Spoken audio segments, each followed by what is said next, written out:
Welcome back to Shortcut Children. So yesterday we have studied the chapter Disaster Management, chapter number 20 from our Social Science book of class 9th. So the same chapter we are continuing today in our second video.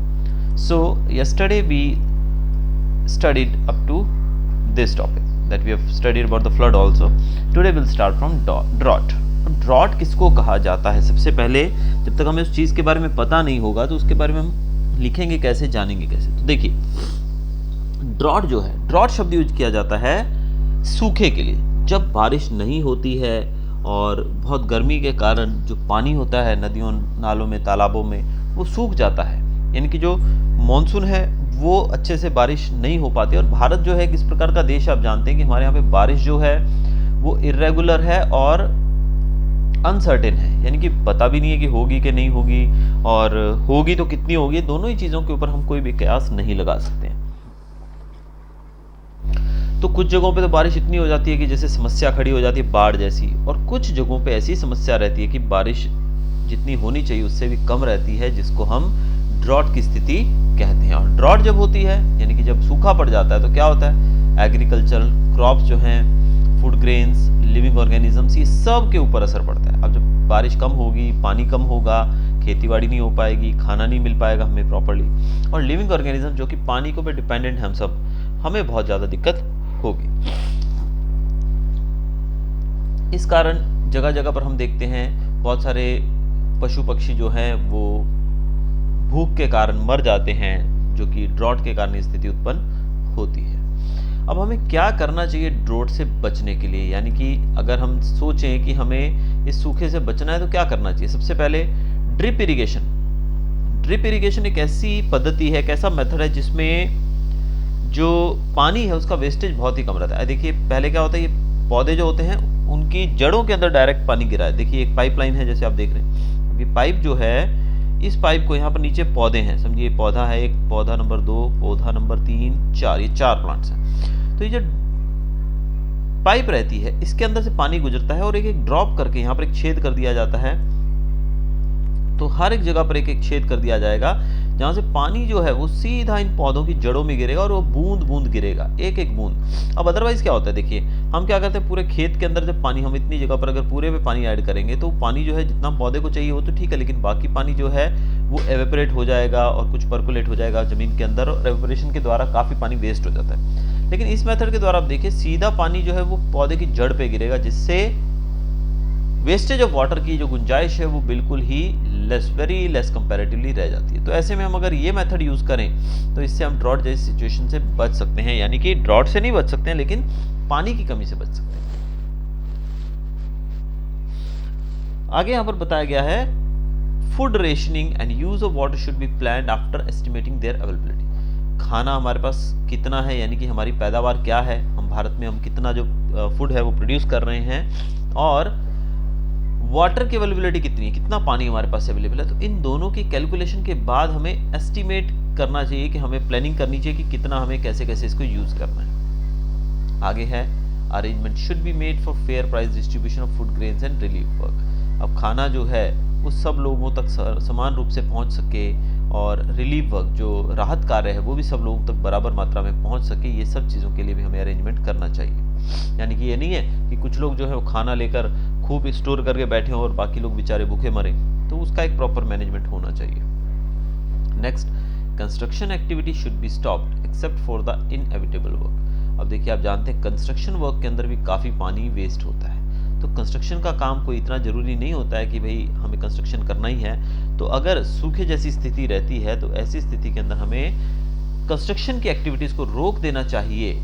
सिर्फ कोई बहुत ही ज़रूरी कार्य है उसको भले आप जारी रखिए, बाकी जो नॉर्मल हम लोग घर वर बनवाते रहते हैं, कंस्ट्रक्शन करते रहते हैं, बिल्डिंग, शॉपिंग मॉल्स बनते रहते हैं, उन चीज़ों को हमें एक बार रोक देना चाहिए ताकि पानी का जो यूज़ है उसको कम किया जा सके।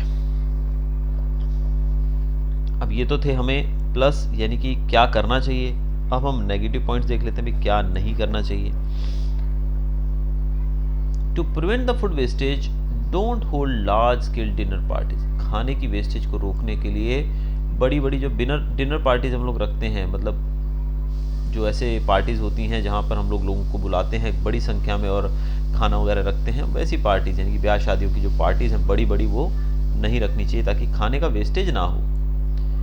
दूसरा, citizen should not horde food grains of fodder. खाना और चारा जो है, फोडर मतलब होता है चारा, तो चारा और खाना जो है इन चीज़ों को हमें होड़ नहीं करना चाहिए। होड़ करने का मतलब होता है इनको जमा नहीं करना चाहिए। जमा करने का मतलब ये नहीं है कि आप महीने का राशन अपने लिए लेके आते हो तो बोल रहे हो कि हम जमा कर रहे हैं, वो जमा वाली बात नहीं है। महीने 2 महीने का राशन हमारे पास जो है वो ठीक है, लेकिन होर्डिंग मतलब बड़े बड़े जो ये रहते हैं ट्रेडर्स, मर्चेंट्स जो रहते हैं, व्यापारी रहते हैं, क्या करते हैं, ये चीज़ों की कमी होता देख उन चीज़ों को स्टोर कर लेते हैं, उन चीज़ों को होर्डिंग करना उन चीज़ों की शुरू कर देते हैं, और जब उन चीज़ों की मार्केट में कमी हो जाती है तो फिर उसको महंगे दामों पे बेचना शुरू कर देते हैं। तो इस तरीके से मार्केट के अंदर उन चीज़ों की आर्टिफिशियल स्कैरसिटी क्रिएट की जाती है, तो वो चीज़ें नहीं होनी चाहिए।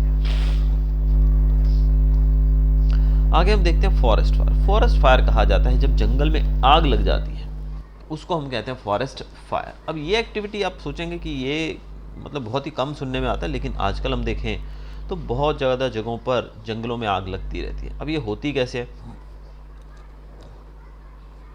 लाइटनिंग, बिजली गिरती है, आप जानते हैं ना, कभी कभी बिजली जब आसमान से गिरती है तो उस समय आग लग जाती है। तो बिजली के अलावा बाकी जितनी भी एक्टिविटीज़ होती हैं वो ह्यूमन एक्टिविटीज़ होती हैं जो इसको नुकसान पहुंचाती हैं। जैसे कि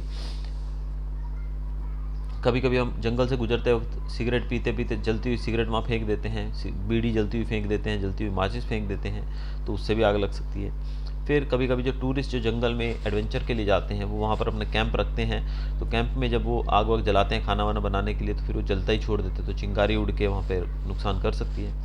पिलग्रिम्स और शेफर्ड्स की बात की जाए जो भेड़ बकरियों को चराने जाते हैं, वो फिर वो जो लोग वहाँ पर यात्रा पे जाते हैं, तो ये सब लोग जो है ये किसी न किसी तरीके से आग जो है वो चिंगारी वगैरह वहाँ छोड़ देते हैं, तो इससे भी आग लग सकती है। ज़्यादातर ये जो एक्टिविटी है ये ड्राई सीजन में होती है, क्योंकि आप जानते हैं ड्राई सीजन में पेड़ पौधे चारों तरफ एकदम सूखे रहते हैं और जल्दी आग पकड़ते हैं। और ड्राई ग्रास जो है, इस पर घास जो ड्राई सूख जाती है, घास फिर पत्ते होते हैं जो पेड़ों से गिरते हैं सूख जाते हैं, ये फ्यूल की तरह काम करते हैं, यानी कि ये एक ईंधन की तरह काम करते हैं और ये जल्दी आग पकड़ लेते हैं। तो ये सिचुएशन रिस्पॉन्सिबल है फॉरेस्ट फायर के लिए।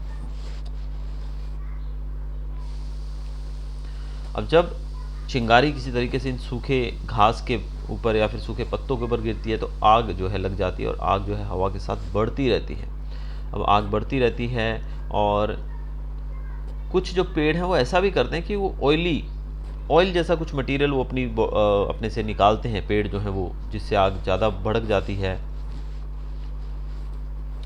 और एक बार जब ये फॉरेस्ट फायर शुरू हो जाती है तो उसके बाद ये विंड की डायरेक्शन के साथ साथ आगे बढ़ती रहती है, और लगभग इसकी स्पीड अगर हम देखने जाएं तो 15 kilometre per hour in all side, सब दिशाओं में ये अपने चारों दिशाओं में 15 किलोमीटर प्रति घंटे की स्पीड से ही आगे बढ़ती रहती है। यानी कि बहुत ही तेज़ स्पीड है, ये बहुत ही खतरनाक सिचुएशन हो जाती है ऐसे में। यानी कि 15 किलोमीटर अगर 1 घंटे में जो ये जलाएगी तो आप सोचो कि ये 2 दिन में या 1 दिन में कितना ये एरिया कवर कर सकती है, तो बहुत ज़्यादा डिवास्टेटिंग रहता है ये एक्टिविटीज़।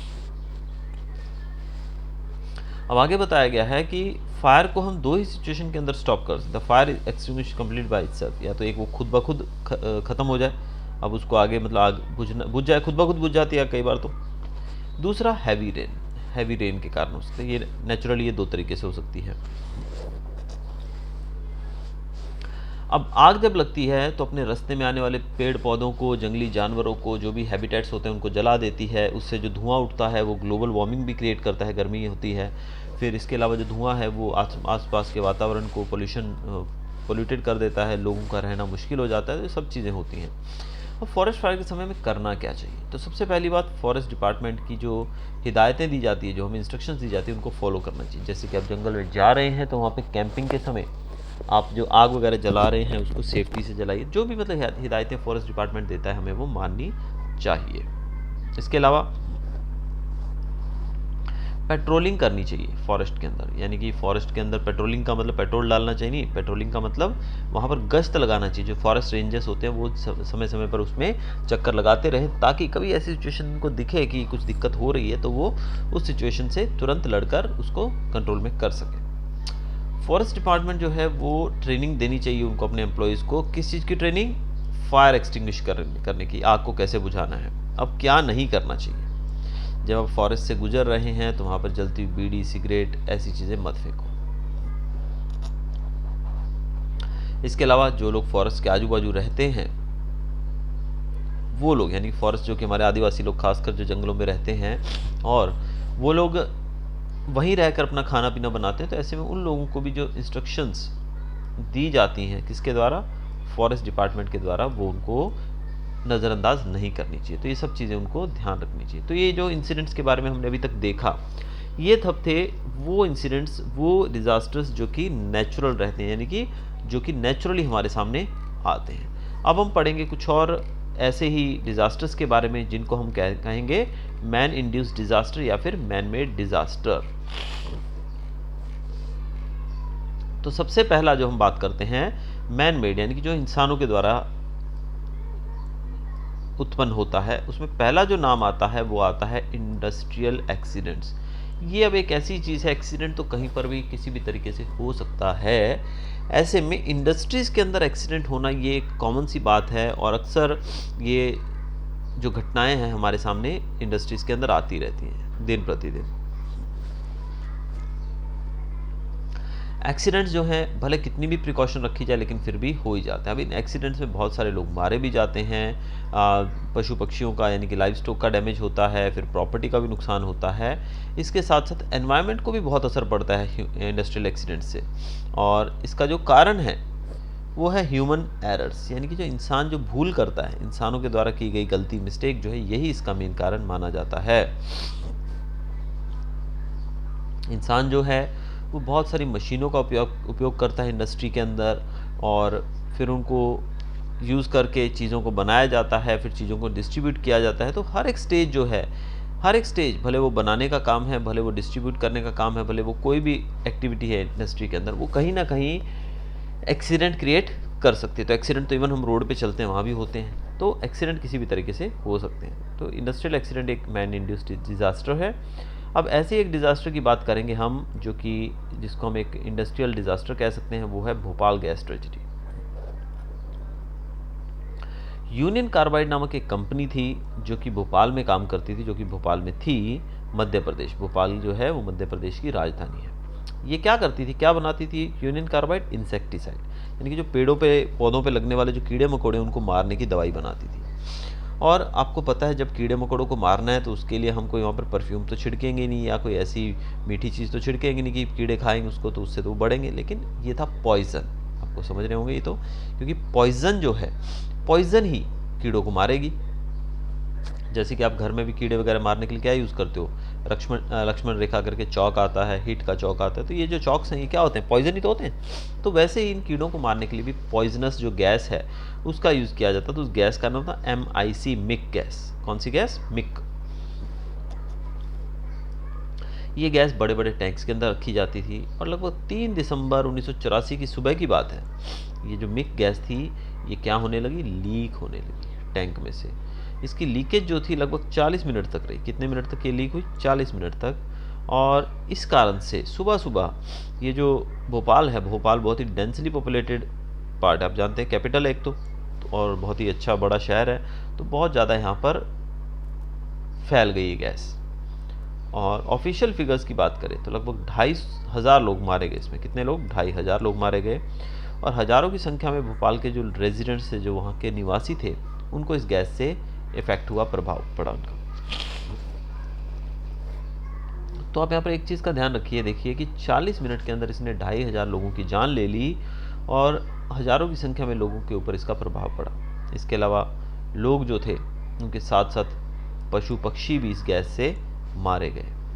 जो पीने के पानी के स्रोत थे, जो पानी स्टोरेज के रिजर्वर्स थे, लैंड और अनबॉर्न बेबीज़, जो कि अभी बच्चे पैदा नहीं हुए थे वो, या फिर न्यू बॉर्न बेबीज़ की बात की जाए, इन्फेंट्स की बात करें हम, या प्रेग्नेंट वुमेन एट्सेट्रा, ये सब के ऊपर बहुत ज़्यादा इसका विपरीत प्रभाव पड़ा था। लगभग 10,000 लोग जो थे वो हैंडीकैप हो गए थे परमानेंटली।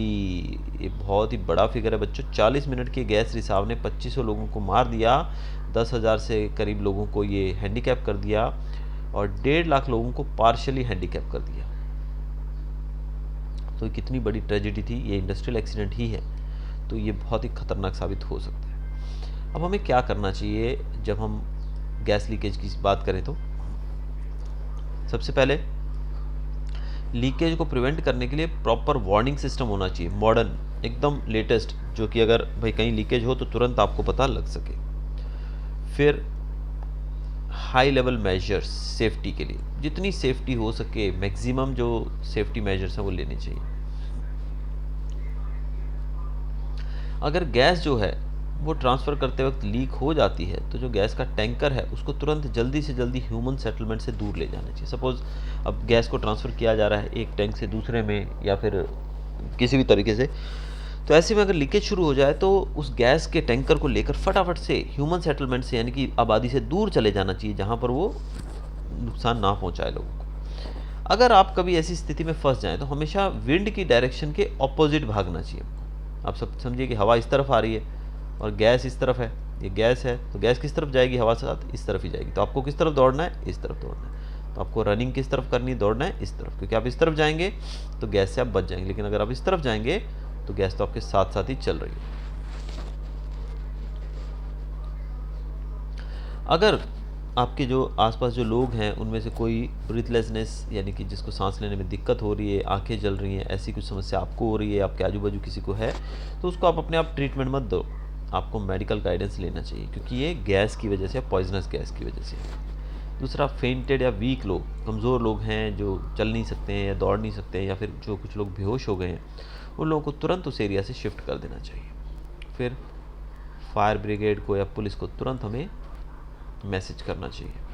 देन अपने व्हीकल्स, खासकर ये बहुत ही ज़रूरी चीज़ है हमारे देश के लोगों के लिए, खासकर कि हम जो उस जगह पर, सपोज़ जहाँ भी आग लगी है, जहाँ भी ये जो सिचुएशन क्रिएट हुई है गैस लीकेज की, वहाँ पर आप जब लोग क्या करते हैं अपनी गाड़ियाँ रास्ते में लगा के बैठ जाते हैं। अब गाड़ियाँ आप रास्ते में लगा दोगे तो वहाँ पर फायर ब्रिगेड, एम्बुलेंस वगैरह जाने के लिए जगह नहीं बचेगी। तो हमें अपनी गाड़ियाँ जो है वो दोनों तरफ लगानी चाहिए या फिर दूर लगानी चाहिए, ताकि कम से कम फायर ब्रिगेड और दूसरे व्हीकल्स जो कि रेस्क्यू ऑपरेशन में लगे हुए हैं उनको जाने के लिए जगह मिल सके। ये बहुत ही ज़रूरी चीज़ है। तो ये कुछ चीज़ें हैं जो हमें करनी चाहिए। अभी क्या नहीं करना चाहिए वो भी देख लेते हैं। During rescue operations, persons who are not associated with work should not gather around. जो लोग रेस्क्यू ऑपरेशन यानी कि बचाव कार्य में नहीं जुड़े हुए, यानी कि जो सेल्फियाँ लेने वाले और वीडियो बनाने वाले जो हैं लोग, उन लोगों को इनसे दूर रहना चाहिए, क्योंकि वो वहाँ पर भीड़ करके राहत कार्य को रोक रहे हैं। तो ऐसे लोग जो वीडियो बनाना चाहते हैं, सेल्फियाँ लेना चाहते हैं, वो वहाँ से दूर रहें, वो अच्छा रहेगा। ये चीज़ हमारे देश में बहुत जल्दी शूट करती है।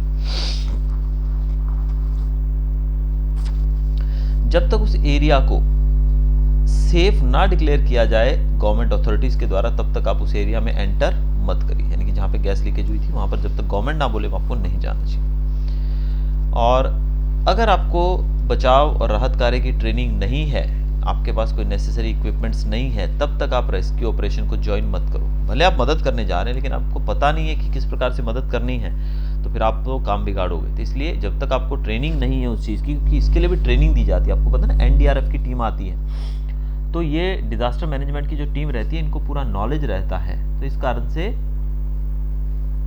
ऐसे लोग जो उसकी पूरी जानकारी रखते हैं वही लोग जाएं, बाकी दूसरे लोग जो हैं वो इससे दूर ही रहें तो बेहतर होगा। तो इस तरीके से आप देख सकते हैं कि जो ऐसी घटना जो है उसको रोका जा सकता है या फिर उसमें मदद की जा सकती है। आगे है वायरल डिजीज। वायरल डिजीज जो कि हम अभी इस सिचुएशन को फेस भी कर रहे हैं, वायरल प्रॉब्लम है अभी। When a large number of people over much wider area become victim of any disease is called epidemic। अब इस सिचुएशन में आप इस टॉपिक को बहुत अच्छे से समझ सकते हैं। अभी जिस घटना के साथ हम जुड़े हुए हैं, जो घटना अभी घट रही है, ये एक एपिडेमिक सिचुएशन ही है, क्योंकि इससे पूरी दुनिया में लोग मर रहे हैं। ऐसे में लोग अपनी जान से हाथ धो बैठते हैं बीमारी के कारण, और पेशेंट्स की संख्या में भी बहुत ज़्यादा बढ़ोतरी होती है। वायरल डिजीज में आप देख रहे हैं ना, हर रोज 1-1 लाख के करीब केसेस आ रहे हैं भारत में। वर्कशीट लेके आओ। अगर आज तक की बात करें, हजारों की संख्या में लोग जो हैं ऐसी बीमारियों की भेंट चढ़ चुके हैं, जैसे कि आपने नाम सुना होगा इन बीमारियों का, dengue, Ebola, swine flu, influenza etcetera, ये वो बीमारियां हैं जिनका इलाज हमारे पास नहीं है और जो हजारों की संख्या में हर साल लोगों को मार देते। ये डिजीज बहुत ही खतरनाक है। पुराने समय में लाखों की संख्या में लोग प्लेग जैसी बीमारी, प्लेग का नाम भी आपने सुना होगा, तो प्लेग ने लाखों लोगों की जान ली थी। तो ऐसे डिजीज जो हैं ये कंट्रोल करने की कोशिश की जा रही है साइंटिफिक इन्वेंशंस के द्वारा। एंटीवायरल वैक्सीन्स बनाई जा रही हैं ताकि बचाए, जैसे कि अभी कोरोना के ऊपर भी वायरस वैक्सीन जो है कोरोना वायरस के लिए वो भी बनती जा रही है, ट्राई की जा रही है लोगों के द्वारा, ताकि एक वायरस के लिए वैक्सीन बनाई जा सके। लेकिन इसके साथ साथ नए नए वायरल डिजीज भी आते जा रहे हैं जिनको हम पुरानी मेडिसिन जो है हमारी हम खाते हैं उससे क्योर नहीं कर सकते। जिसका एक सिंपल एग्जांपल हमारे सामने कोरोना वायरस भी है, जो कि है तो एक बीमारी इस तरह की जो कि रिलेटेड टू सर्दी जुकाम ही है, लेकिन फिर भी ये बीमारी जो है इसका हमारे पास कोई इलाज नहीं है। तो इसलिए ये इंसानियत के लिए, बोले तो मैनकाइंड के लिए या फिर पूरी दुनिया में मतलब बहुत ही ज़्यादा खतरनाक साबित हो सकती है। प्लेग की सिचुएशन के बारे में बताया गया, जब प्लेग फैला था तो सिर्फ सूरत की बात की जाए सितंबर 1994 में, और रिसेंटली स्वाइन फ्लू की बात करें, स्वाइन फ्लू भी बहुत बड़ी बीमारी फैलती जा रही थी, जो जैसे हर साल हम सर्दियों के समय इसके बारे में काफ़ी जानते हैं। फिर डेंगू भी एक एपिडेमिक है। ये सब चीज़ें जो है इनसे बचने के लिए कुछ ना कुछ प्रिवेंटिव स्टेप्स बताए जाते हैं। अब वो स्टेप्स क्या है, हमें क्या करना चाहिए वायरल से बचने के लिए। देखिए अभी जो एपिडेमिक है इससे बचने के लिए तो जो भी निर्देश सरकार के द्वारा दिए जा रहे हैं, WHO दे रहा है कि जैसे मास्क पहनिए, बार बार हाथ धोइए, अगर आप बाहर से आते हैं तो तुरंत अपने कपड़े वगैरह वॉश करिए सब कुछ, और तुरंत नहाकर आप घर के अंदर एंटर करिए, और जितना हो सके लोगों से दूर रहिए एक दूसरे से, यानी कि जितना आप सेफ्टी रखेंगे उतना ही आप इससे बच पाएंगे। अब वायरल डिजीज के लिए क्या समस्याएं जो थी, हमें प्रिकॉशंस वो रखनी चाहिए, वो यहाँ पर बताएंगे। पहला, हमें इन्फेक्शन के बारे में पूरा जागरूक रहना है, यानी कि हमें पूरी उसके ऊपर सावधानी से नजर रखनी है कि क्या हो रहा है, हमारी बॉडी के अंदर बदलाव आ रहे हैं वो। दूसरा, हमें लोगों को बताना चाहिए इसके ट्रांसमिशन के बारे में कि किस प्रकार से ये फैलता है, इसके कारण बताने चाहिए, फिर उसके रिजल्ट्स क्या रहते हैं, उससे आप कैसे बच सकते हैं, ये सब चीज़ें हमें बतानी चाहिए। जैसे कि आप जानते हैं ना, जब भी हम मोबाइल में किसी को भी कॉल करने जाते हैं तो सबसे पहले एक वही जो ट्यून है बजती है हमारी कि कोरोना वायरस है, अगर आपको सर्दी जुकाम खांसी है तो तुरंत चेक करवाइए, ये वो सब चीज़ें हमको बताते हैं ताकि सब लोगों को जागरूक किया जा सके कि इसके कारण क्या है, कैसे फैलता है, इसके रिजल्ट्स क्या रहेंगे, अगर होगा तो क्या होगा इसमें, फिर आप सेफ्टी कैसे रख सकते हैं, सब चीज़ें हमें पता लगती हैं। फिर एंटी वैक्सीन इसके लेनी चाहिए, एंटी डिजीज वैक्सीन, यानी कि दवाई कोई भी जो इससे अवरोध में हो, यानी कि इसको रोक सके, वो दवाई हमें लेनी चाहिए। फिर सेपरेट वार्ड होना चाहिए पेशेंट्स के लिए, जैसे आप जानते हैं अभी सिचुएशन में तो आइसोलेटेड कर दिया जाता है लोगों को। देन गाइडलाइंस और इंस्ट्रक्शंस जो सरकार के द्वारा या फिर WHO के द्वारा दिए गए हैं उनको फॉलो करना चाहिए ताकि हम इन डिजीज को रोक सकें। तो ये कुछ चीज़ें जो हैं हमें ध्यान रखनी चाहिए ताकि हम इस बीमारी को बढ़ने से रोक सकें। अब हम पढ़ेंगे टेररिस्ट अटैक्स के बारे में। टेररिस्ट अटैक जो है इसको भी एक डिजास्टर के तौर पे मैन मेड डिजास्टर कहा गया है। अब टेररिस्ट क्या हैं? सबसे पहले तो आपको ये बता दिया जाए कि टेररिस्ट जो हैं उनको हम किसी धर्म, किसी जाति, किसी कम्युनिटी से जोड़कर नहीं देखना चाहिए हमको, ये सबसे पहली बात है। अगर हम किसी भी कम्युनिटी को, किसी भी व्यक्ति को, किसी भी धर्म को अगर कम्युनिटी इससे टेररिज्म से जोड़कर देखते हैं तो ये हमारी सबसे बड़ी भूल है। टेररिस्ट वो लोग हैं जिनका खुद का कोई धर्म नहीं है, क्योंकि धर्म की रीत से अगर हम बात करें या हम किसी भी कल्चर की बात करें तो कोई भी धर्म, कोई भी किताब ये नहीं कहती है कि आप किसी को मारो। तो सब धर्म हमें वही सिखाते हैं, आपस में प्यार रखना। वो कहा जाता है ना, एक मजहब नहीं सिखाता आपस में बैर करना। तो मजहब यानी कि हमारा धर्म हमको नहीं सिखाता है कि आपस में बैर करें, कोई भी धर्म नहीं सिखाता है। तो ये सबसे बड़ी चीज़ है कि हमें ये ध्यान रखना होगा कि किसी भी कल्चर को, किसी भी धर्म को, किसी भी रेस को, किसी भी कम्युनिटी को, ग्रुप को हम टेररिज्म से जोड़कर ना देखें। टेररिस्ट वो लोग होते हैं जिनका कोई धर्म नहीं होता है, जिनका कोई ईमान नहीं है, जो किसी भी चीज़ को नहीं मानते हैं। ये लोग शैतान के पुजारी हैं बोल सकते हैं हम, जिनका सिर्फ एक ही मोटिव है, दुनिया के अंदर तबाही फैलाना, एक डर और एक आतंक का वातावरण क्रिएट करना, लोगों को मारना, ताकि दुनिया जो है ये शांतिपूर्ण तरीके से ना रहे, सब तरफ डर, और नफरत फैलाना ही इनका उद्देश्य रहता है। तो ऐसी एक्टिविटीज़ कौन कौन सी होती हैं? अब आपको पता है जगह जगह बम ब्लास्ट होते रहते हैं, तो बहुत सारी ऐसी घटनाएं होती हैं जहाँ पर टेररिस्ट जो हैं वो बेगुनाह लोगों को मार देते हैं। अब उनका जो मोटिव है, अब उनकी कोई दुश्मनी नहीं उनसे, लेकिन उनका एक ही उद्देश्य है दुनिया में चारों तरफ एक डर का वातावरण क्रिएट करना। तो ऐसे में कुछ ऐसे इंसिडेंट्स के बारे में हम देखते हैं। 11 सितंबर 2012 एक की बात की जाए तो यूएस से अमेरिका के ऊपर टेररिस्ट ऑर्गेनाइजेशन थी, उन्होंने अटैक किया था 11 सितंबर, और 19 टेररिस्ट जो थे उन्होंने लगभग 4 पैसेंजर प्लेन्स को हाईजैक किया था, जिनमें से 2 प्लेन्स ट्विन टावर्स जिनको हम कहते हैं न्यूयॉर्क सिटी के अंदर, जिनको हम वर्ल्ड ट्रेड सेंटर्स के नाम से भी जानते थे, वर्ल्ड ट्रेड सेंटर जो कि बहुत ही ऊंची ऊंची इमारतें थी, 2 प्लेन लाकर इन्होंने उनके अंदर डाल दिए और वो बिल्डिंग्स जो थी वो ज़मीन पर आ गिरी। इसमें काफ़ी लोग मारे गए थे। कुछ ही मिनटों के अंदर ये दोनों बिल्डिंगें ज़मींदोज़ हो गई। इसमें जो लोग पैसेंजर्स थे वो तो मारे गए, उस बिल्डिंग के अंदर जितने लोग थे वो भी ज़्यादातर मारे गए, और नियर बाय जो हाउसेस थे वो कोलैप्स हो गए। इसके अलावा 2 प्लेन्स जो थे वो एक पेंटागन के साथ टकराया, और दूसरा जो था एक फार्म, पेंसिल्वेनिया के अंदर एक फार्म के अंदर गिर गया। यानी 4 प्लेन थे, जिनमें से 2 तो इन्होंने वर्ल्ड ट्रेड सेंटर के अंदर डाल दिए। एक प्लेन जो था वो कि पेंटागन के अंदर टकराया, और चौथा प्लेन जो था वो पेंसिल्वेनिया के एक फार्म के अंदर क्रैश हो गया, वरना वो भी कई लोगों को मारता। और इन प्लेन्स के अंदर कोई भी सर्वाइवर नहीं बचा, यानी कि सब लोग मर गए। लगभग 3000 लोग मारे गए इसमें, और 6000 लोग इसमें इंजर्ड हो गए, यानी कि घायल हो गए। तो ये एक इंसिडेंट बताएगा 2001 में से, जो कि दुनिया के सबसे खराब अध्यायों में से एक है, जिसके बारे में आज हम पढ़ रहे हैं। फिर 13 दिसंबर 2001 को 5 टेररिस्ट जो थे वो उन्होंने इंडियन पार्लियामेंट के ऊपर अटैक कर दिया था। हमारी बिल्डिंग के अंदर घुस गए और वहां पर उन्होंने फायरिंग शुरू कर दी थी, और भारतीय सोल्जर्स जो थे, हमारे सैनिक जो थे, इन्होंने अपनी जान जोखिम में डालकर इन सबको, देश के दुश्मनों को मार दिया। और लगभग कहा जाता है इसमें about 8 security guards became martyrs. इसमें 8 जो सिक्योरिटी गार्ड्स थे वो मारे गए और 16 वुंडेड, यानी कि घायल हो गए। तो ये बहुत ही एक दुखद अध्याय था हमारे भारतीय इतिहास के अंदर। फिर 26 नवंबर 2008 की रात की बात की जाए तो बहुत सारे सीरीज बॉम्ब ब्लास्ट हुए थे बड़े बड़े होटल्स के पास में मुंबई में। रेगुलर इंटरवल्स के बाद लगभग 137 लोग इसमें मारे गए थे, मुंबई अटैक जिसको कहा जाता है। और कुछ बड़े बड़े होटल्स थे जिनके अंदर ये घटनाएं घटी। फिर टेररिस्ट जो थे उन्होंने लोगों को बंधक बना लिया जो उन होटल्स के अंदर थे। फिर सेंट्रल गवर्नमेंट ने 200 NSG, national security guards, commandos जो रहते हैं NSG कमांडोज, उनको भेजा। 50 मिलिट्री कमांडोज को भेजा, 5 बटालियन जो थी उनको कंट्रोल करने के लिए भेजा सिचुएशन को। और 2 दिन तक स्ट्रगल चला। कितने दिन तक स्ट्रगल चला ये?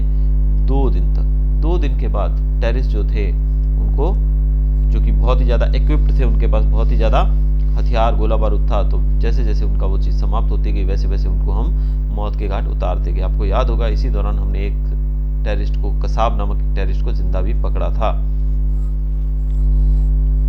तो ये एक्टिविटीज आप देख सकते हैं। इसके अलावा दिसंबर 2014 में 141 लोग मारे गए थे, जिसमें 132 स्टूडेंट्स थे।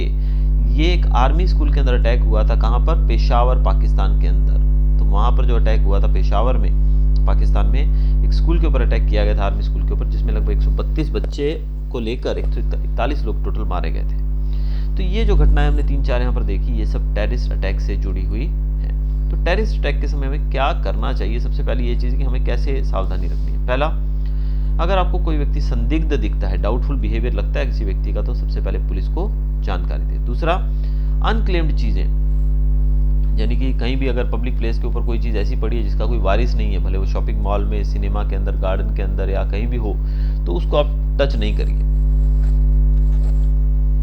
अगर कहीं पर चेकिंग हो रही है सिक्योरिटी के लिए, तो आप उसमें कोऑपरेट करिए। आप उसमें कोऑपरेट करना ही हमारा फर्ज है। फिर अगर हम अपना घर किसी को किराए पे देते हैं तो सबसे पहले रजिस्टर करना चाहिए नियर बाय पुलिस स्टेशन में, और फिर जो भी लीगल स्टेप्स होते हैं उसको फॉलो करके हमें उस व्यक्ति को भाड़े पे मकान देना चाहिए। पब्लिक प्लेसेस के ऊपर CCTV कैमराज लगने चाहिए, ये भी ज़रूरी है। अगर आप बस या ट्रेन से सफ़र करते हैं तो अगर आपको कोई चीज़ भाई कोई यात्री था आपके बाजू में बैठा, या नियर में आपने देखा कोई यात्री उतर गया है लेकिन उसने अपना सामान वहीं छोड़ दिया है, तो उस समय तुरंत आप अथॉरिटीज़ को जान करो इस चीज़ की। अगर आपका पड़ोसी जो है वो सिंगल है, मतलब शादीशुदा नहीं है, और वो लोगों के साथ ज़्यादा घुलता मिलता नहीं है लोकल लोगों के साथ, और वो देर रात तक कंप्यूटर पे काम करता रहता है, तो ऐसी घटना में उसके बिहेवियर के लिए आप पुलिस को जानकारी दे सकते हैं कि भाई ये पड़ोसी हमारा है, अकेला है, ज़्यादा किसी से बातचीत नहीं करता है, अपने आप में रहता है और देर रात तक ये कंप्यूटर पे काम करता रहता है। तो ऐसे लोग जो है, संदिग्ध लोग जिनको हम कहते हैं, डाउटफुल लोग, इनके बारे में पुलिस को जानकारी देनी चाहिए। और अगर हमें कोई अनक्लेम्ड व्हीकल मिलता है, कैसा व्हीकल बोला गया? अनक्लेम्ड व्हीकल, यानी कि ऐसा साधन, ऐसी कोई गाड़ी जो सड़क पे खड़ी हो, जिसको कोई लेने वाला नहीं हो, यानी कि ऐसा लगे कि लावारिस खड़ी है, तो उसके लिए भी पुलिस को जानकारी देनी चाहिए। अब क्या नहीं करना चाहिए? आप किसी भी अनजान आदमी से कोई भी पार्सल, कोई भी सामान एक्सेप्ट मत करिए, उसमें कुछ भी हो सकता है। अपना घर जो है अनजान लोगों को रेंट पे मत दीजिए बिना इंक्वायरी के। अपना मकान, अपना मोबाइल फ़ोन, अपनी गाड़ी अननोन लोगों को नहीं बेचो, क्योंकि वो उसका दुरुपयोग कर सकते हैं। तो इस तरीके से हम टेररिस्ट एक्टिविटीज़ को काफ़ी हद तक रोक सकते हैं अगर हम एक जागरूक नागरिक बन जाए तो ये था हमारा आज का चैप्टर, और एक और वीडियो हमें इसके लिए लेना पड़ेगा इस चैप्टर को कंप्लीट करने के लिए, और अगला वीडियो जो कि हम कल करेंगे उसमें ये चैप्टर पूरा कंप्लीट हो जाएगा। Till then goodbye, have a nice day, thanks for watching.